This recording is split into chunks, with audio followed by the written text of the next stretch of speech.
Sports, Mike and Jay. We are here with Padres organization, first base, second base, right fielder. He makes a face every day.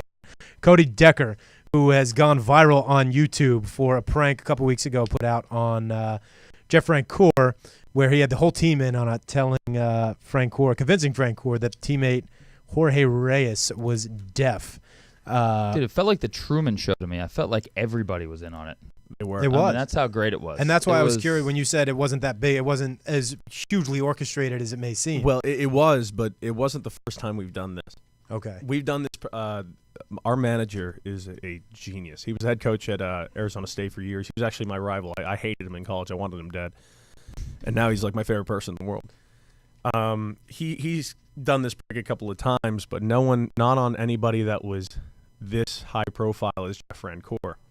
And it was the first day he came in. Now I really want to stress that Jorge Reyes, who pretended to be deaf, was in no way doing a parody of or impression of a hearing impaired person. At no point did he try and mimic anyone or mock anyone. He just stayed quiet. That's all he did. He was quiet and went about his business. And he was brilliant. I don't know how he didn't break. Daniel Day-Lewis. It was unbelievable. What the key to the whole thing was the undersell by Pat Murphy on the first day. We mentioned that we knew we were going to do it again. We didn't know who to, and then 3 days left in spring training, Francoeur signs, and he's joining us, and we're playing on the AAA fields. And he says, hey, pulls him aside, listen, we're going to have a great team, a lot of good ball players, get you back to the big leagues, Frenchie, where you belong. Oh, and by the way, we have a deaf kid. That was it. That was it. That was it. And your manager, he was cool with this. He said, yeah, let's take our focus away for a second and mess with Francoeur. The season's so long and at times tedious. You got to do things to keep it loose. And this was just something where we got to laugh. And this was something that kept happening mid-game. And when it happened mid-game, I lost it a couple of times. I don't know how you couldn't. It's hysterical. I mean, he would go around. He would, like, mime things to Jorge, to his face. He would, over-enunciate words to him.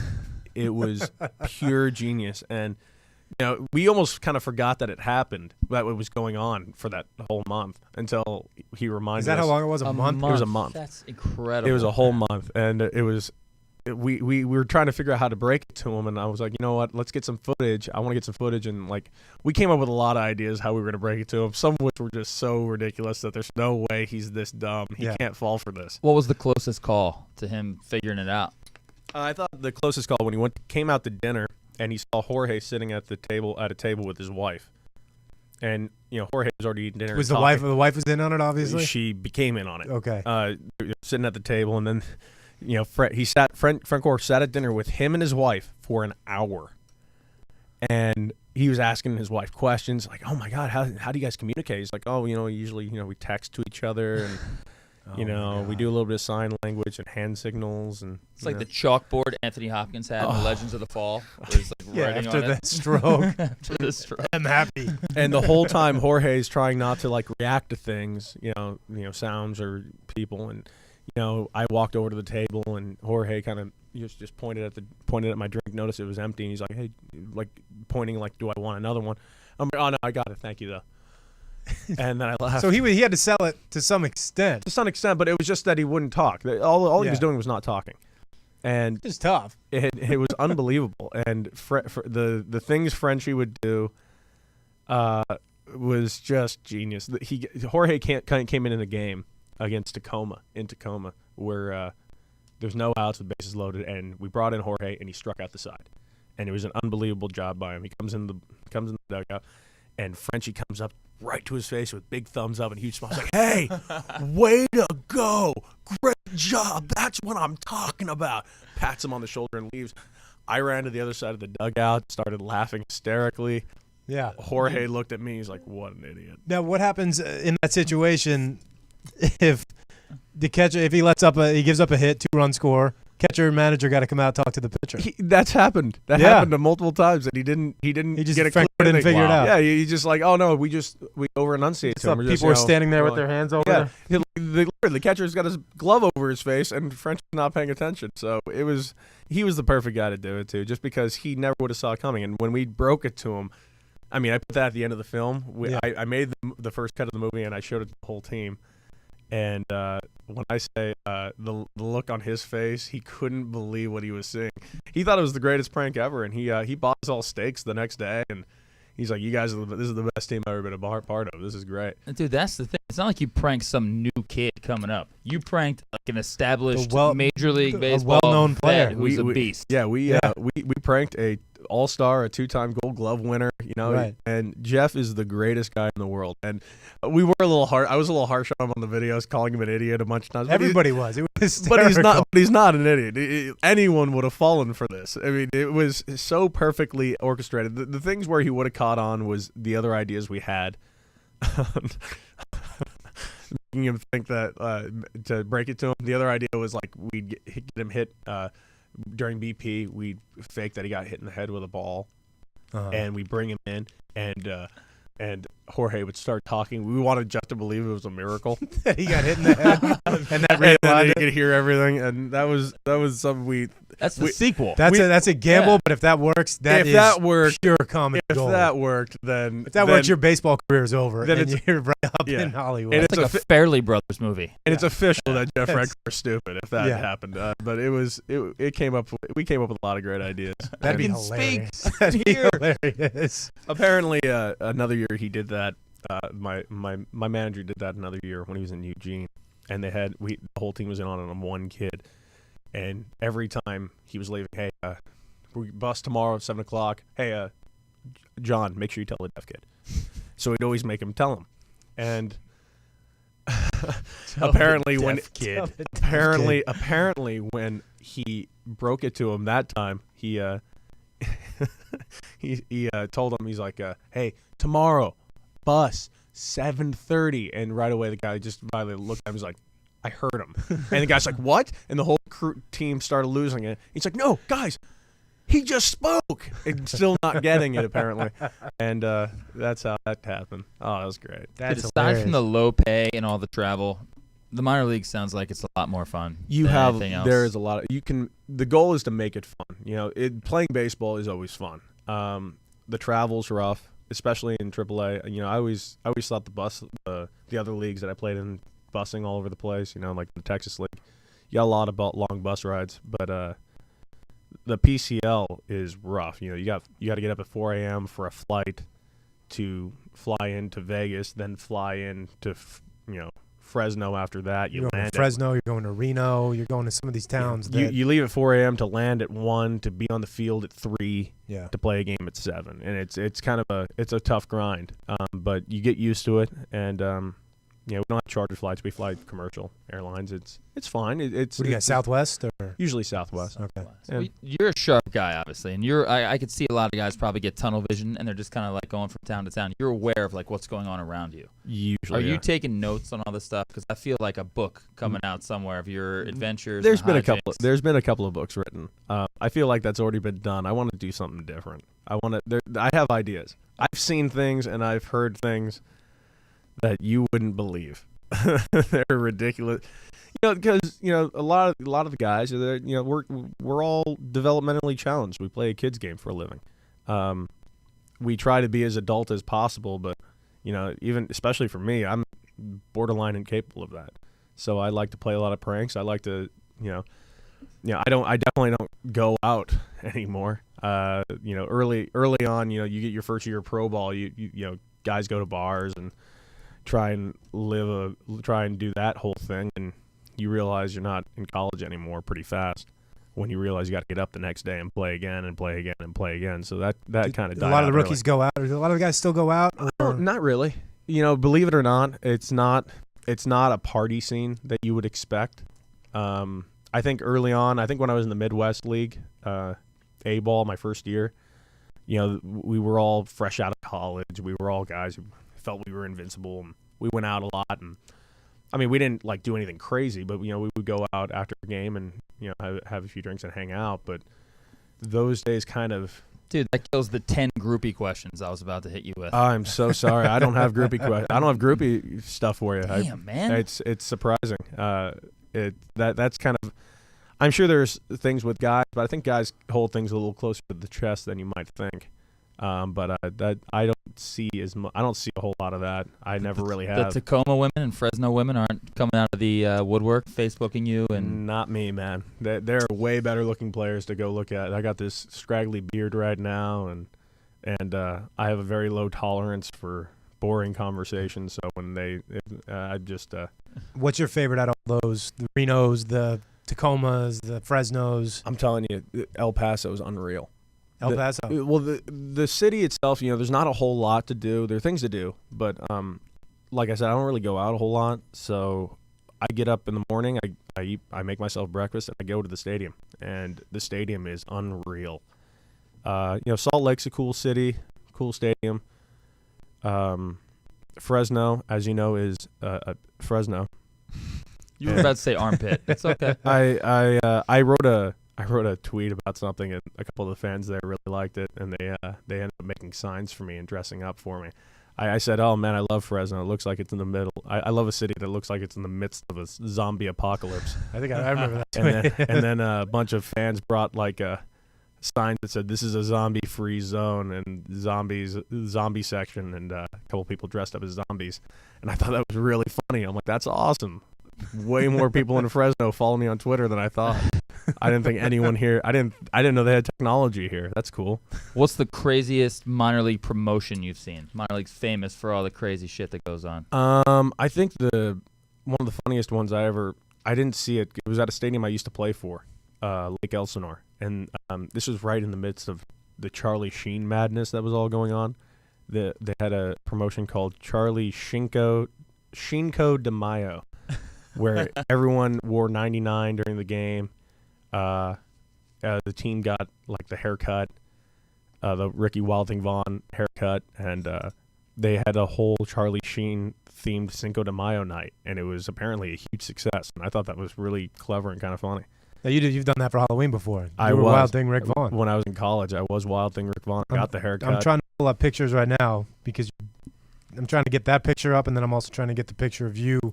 You become known in Twitter circles as not just throwing on clothes when you're going on road trips. Yeah. You've been putting wardrobes together. Big time wardrobes. What happened was we had a rule. The rule was in AAA, when traveling, we had to wear a collared shirt and leather shoes. I always wore a collared shirt, and I bought myself some leather shoes. My manager was not okay with the leather shoes I purchased. I was wearing leather PF Flyers because I wanted to travel comfy. He didn't like that. He kept calling me out on it every single time. I'm like, "Hey, I'm sorry. You made the rule. I'm following the rule." Yeah, plain and simple. And he kept going on. He's like, "That's just not going to work." I'm like, "It's going to work. It's working." So finally, after 2 months, he just got fed up and just said, "All right, that's it. Deck." I'm like, "Yeah." He's like, "You have two choices. You pay $100 fine, or you're going out in the field and you're doing the whole day, catching bullpens, taking batting practice, infield, ground balls. You have early work, all in those leather PF Flyers." And I said, "Well, I don't have $100. He's like, "All right, well, then I guess you better get those things on." That's that. So I went over there. I did the whole day in it, ruined my leather PF Flyers. So I'm like, "All right." He's like, "So get some new shoes." I'm like, "All right, you really want to do this?" I went over to the store, and I did spend $100. I spent $100 on the most obnoxious, gaudy shit. And I wore bow ties, ascots, full-on decorative suits that looked I wanted to be as I wanted to piss him off. Right. I'm trying to pull up a picture of you wearing an ascot. Mm-hmm. It backfired. He loved it. Dude, your Twitter feed is absolute genius. Anybody out there listening, follow this guy, man. I'm just scrolling through it right now, and one after the other is hysterical. The Cinderella one, like, what makes you think of something like that? I mean, it's just a fact. I mean, no, how did it the is. shoe fall off? And how did the shoe still exist? if all her clothes at the end of the night disappeared and turned into whatever they were before, how come the shoe just stayed a glass slipper, and how did it fall off in the first place? Dude, the telepathy one is great. If you guys don't know, he's at Dude. Decker6 on Twitter. Get on him because I'm having a tough time uploading these pictures so you can see them. But we're also on the radio, so that doesn't make that I wanted much to of do like difference. a Jeselnik offensive, defend your tweet. But Yeah. there's nothing to defend. They're all fucking great. Find something. I want to ask you too. You mentioned you have another prank coming up. Yep. I know you don't want to give too much away, but if you can give people a little taste of what's Absolutely. happening. Well, I did play another. We did do another. I've done a couple of movies this year, but the next movie I did was on Brooks Conrad, who got called up since the movie. I'm a huge Raider fan, and Brooks is a big Charger fan. And Brooks only shows emotion when he talks about the Chargers. Other than that, he's the most even keel, almost robotic human being. Doesn't he smiles all the time, but he's very Stepford Wives like. He's just always smiling and always happy go lucky and just a great guy until you get into a Raider conversation and he just loses his shit. So we decorated his locker with a bunch of Raider shit, like. You haven't put this up. Oh, I put that one up already. You put that up. was Yeah, about yeah. a month ago. I've seen and, that. and he lost it. He didn't take it too well. No, he didn't. He's cursing up a storm. The guy, Yeah. I've never heard him curse, and I've never seen him that animated with anger. It was great. Yeah. Dude, if the Raiders were good, no offense to your Raiders, I'd get it. I mean, No. they're a 4-win team. Oh yeah, they're terrible. I know Yeah. that. Sometimes you don't want that stuff. I don't want any Red Sox stuff. But If I had that a being locker, I said, don't we want that did say anywhere. bet they're over this year. They're over. Yeah, you because see they're over under. 4. Their over under is like 4 wins this year. Sweet. Another great year of being a Raider fan. Look forward to that. You know what's horrible? What's horrible for me is that the best receiver in Oakland is Jeff Samardzija. That's pissing me off to no end right now. How have we not seen that? I mean, you're 100% right. Yeah. That's a great Jeff observation. You're Samardzija 100% is right. literally the best receiver in the proximity of Oakland. Doesn't even play the same sport. Was one of the best in Notre Dame history. That's hilarious. No, that's genius. But the next prank, we did it in Fresno last time. I was in Fresno actually. It's another Jeff Francoeur prank, and Yeah, I don't see why you wouldn't do Back another to one. the at this well. point. as I figured, you gotta go back to what made you famous. So we got Jeff again. He was using the coach's bathroom on a regular basis because the bathroom, he didn't find the other bathroom to be up to his standard. Yeah. I suppose. He's an all-star. Of course. MLB all-star. So he would always use Murph's bathroom. So one day Murph is just like, he's in the bathroom again. We got to do something. So we go and grab a bunch of cords. Like, I'm talking like any type of stretch band, rope, anything we can. And we locked the bathroom we locked the bathroom at both ends of the door, both doors. Right. So he couldn't get out. Like penny locking, someone Yeah. used to do in college. He had yeah. no phone. He had no anything. We left him in there, and he kept trying to get out. He's banging on the wall. For an hour, and we did a whole. I was hoping we can get him for 3 hours, but he finally made his way out. And how he made his way out is amazing. He made it. He climbed through the ceiling. Get out of here, Like- really? Like like John Jeff- McClane? More Die kind of, but more like Judd Nelson in Breakfast Club. that's the other one I was going to go shit, for right you there. go. And it was so great, and he was all smiles too. It was a few of us. It was me, Travis Buck, Pat Murphy, Carlos Quentin, These are all big names. and These are all Blaine- very big names. and Blaine Boyer, and we were locking this guy in. He wasn't getting out. That's his, how old's and- Frank Gore? How old is he? Yeah. 31, 32, 30. And that's awesome that he's so cool. That makes your stuff so much funnier. And it just makes it more fun for everybody to watch if he's having fun, He too. has got to be my favorite team. One of my favorite teammates I've ever had. He's actually very smart and incredibly baseball savvy. Which you're supporting him in. Totally. Well, I am smart. I am really not helping. He really is. He's actually incredibly smart and really baseball savvy, and really he's actually unbelievable to learn from. You know, he tells great stories. He's got a great mind about him in the game. He's got a great hitting approach that I love to pick his brain about. You know, I don't think he ever got as much credit as I think he deserved as a big leaguer. I mean, he's done some great stuff. He's got like 144 career home runs. I mean, guys don't 95% of people who get into professional baseball don't make it past A ball. Yeah. You know, he's in my eyes, he's a superstar. He's a friend of mine, and I still find myself starstruck by him because I'm like, hell, when I was in college and he first got up, he was the thing, you know, and has no ego involved about it. He is just the coolest guy, humble, smart, and funny guy's funny as shit. These are things you don't see like in a lot of other sports. I feel like baseball's got such a great camaraderie that a guy like that who was an all-star can go to AAA and just like blend in, and he doesn't feel like he's bigger than anybody else. I mean, you'd expect a guy like that, to possibly be bitter about being in AAA, but he's not. He's having a blast. I think he's having more fun this year than he ever has. So much less serious. It's I mean, obviously it's still very serious, but the fact that you guys are doing that, you would never hear about that stuff, and it gets so overblown when a tiny little prank or joke happens in a major league locker room. Then it's like, okay, enough, get down to business, stay focused. I mean, we still do all our work. I mean, it's not like it's not. I mean, you guys still have your job to do. We got to the next level. Yeah, we do have a job to do. I could get fired any day. Right. So I definitely we get a lot of work in. But if you don't do those little things to, make the day not tedious, you take batting practice every day. You take ground balls every day. I catch a bullpen every day. That shit gets boring. We've been told on the message board that you are the white Clinton Portis when it comes to dressing up. Whoa, Clinton Portis. That's an interesting. That's high praise. Apparently, I think that was meant as a compliment. I'll take it. I've been called a lot worse. We only have a couple minutes left. I got to ask you about the home run derby tonight. Some monster names in there. They got a new format going this year, bracket style. Where you get buys if you hit the most home runs, and see, I don't know. It's an interesting. It's a new idea. There's nothing wrong with trying something new. I mean, it's always been the same formulaic thing. A couple of years ago they tried the thing with the countries, which was kind of interesting to kind of promote the World Baseball Classic, and who I played in, by the way. Yeah, Team Israel. Go Israel, man. With Brad Osmus was your manager, yeah? Oh, yeah. Good old Brad, man. That guy brought some sex appeal to that team. I remember after one of the ones before you played, and you took us all to, what's it called? Steel Panther. Oh, yeah. That was one of the funnest nights. That happened. That was a lot of fun. That was a blast. We had a good time on that one.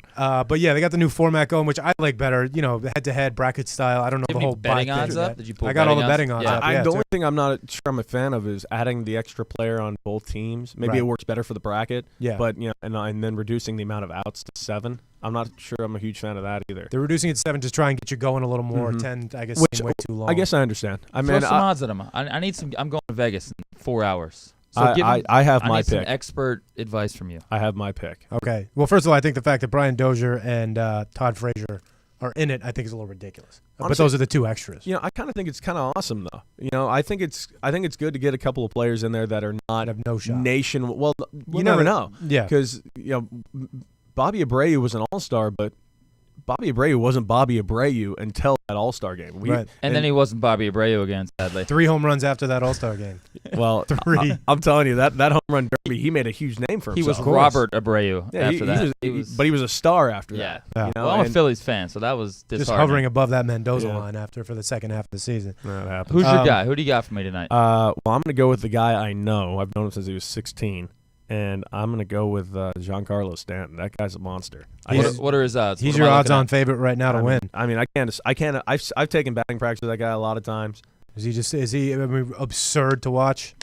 He's got that sound off the bat that I've only heard when I swing the bat. Yeah. Just an explosion. You and Joey Gallo from last night's that Futures game. Pop, man. They're comparing him to Stanton. Really? Which is why I brought him up. He's a big kid, man. He's a beast. He broke my record in the AZL. Son of a bitch. I had an AZL record. what was it? Actually, I have what does he have? 20 home runs at the Breakers, 25. No, he's something. got like 30 right now. Really? He's killing it. That's not the record. In rookie ball. In the AZL, a league that no one really pays attention to ever. Well, now they will. What do you got? I have the RBI record and the total bases record, and I tied the home run record. And he broke my home run record by like 3. I thought you were going to say some like asinine record that's not like an official baseball. No, they're real records. They're real records. But Joey beat it, which he should. I mean, who the hell am I? Yeah, he's a beast. When does he come up? Next year? He's in the Rangers organization. I don't know. I got one friend that's in the Rangers organization. Got traded from our team, went straight to the big leagues. Daniel Robertson. Outside of that, I don't know anything about other organizations and what they have planned. I don't even know what we have planned. We're running out of time. I want to go over odds real quick. Yeah. If you can give a short answer to this, how hard is it to work a trade in the minor leagues? Is it pretty impossible? Well, again, another thing completely out of your hands. You don't touch it at all. It just happens. A lot of times guys are kind of thrown into trades or might backdoor into a trade. Minor league trades do happen, but they're kind of. We had one, Jorge Reyes, our deaf player, the deaf guy. He was traded, For cash. I had a player for. I think that would be the best to be traded for cash. Yeah. Oh God. I mean, what a compliment. I want to know how much I'm going to be. How much I'm worth. It literally tells you what you're worth. I right flipped there. on Hard Knocks last year, Miami, and I forget who they were trading, but he asked, he goes, "Hey, I'm just curious, what are you guys trading me for?" Like, what do they do? And the coach was kind of like, briefcase. He gave him a look and was like, cash? "We traded you for a couple picks." He goes, "How many?" He goes, "1." The Nice. guy was like, "All right, sweet, I'm out of here. Yeah. Thanks." Cody, you're traded for a bucket of baseballs and. In your next video, Some the pine rights tar. to your next video. Stanton is a favorite, plus 315 to win. That's Then not bad. I'll take those odds. No, I'll take that. Yeah, Then you got Cespedes at plus 500, Puig 525, who everybody thinks, and then Joey Bats at 550. After that, there's a significant drop off. Too low. You know what I'm going to do?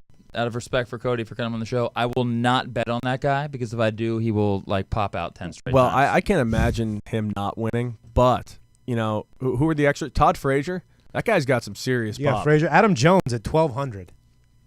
He's the same as Frazier and Dozier. I kind of feel, I think the guys that everyone's focusing on the superstars, but in those things, it's always the guy that is not the superstar. Like last Justin year, Morneau, exactly. someone like that. Like Cespedes last year was not picked to win, Right. and he crushed it. Yeah. How would you do in something like that? If they I've done a couple home run derbies. I feel like you could show up and I'm not saying you could win, but you might finish in the middle of the pack, and you'd be surprised how hard a home run derby is. It's actually incredibly hard. You can sit there and hit home runs and BP nonstop, but you got to get, you got to constantly get your right pitch grooved. You got to have your right swing grooved.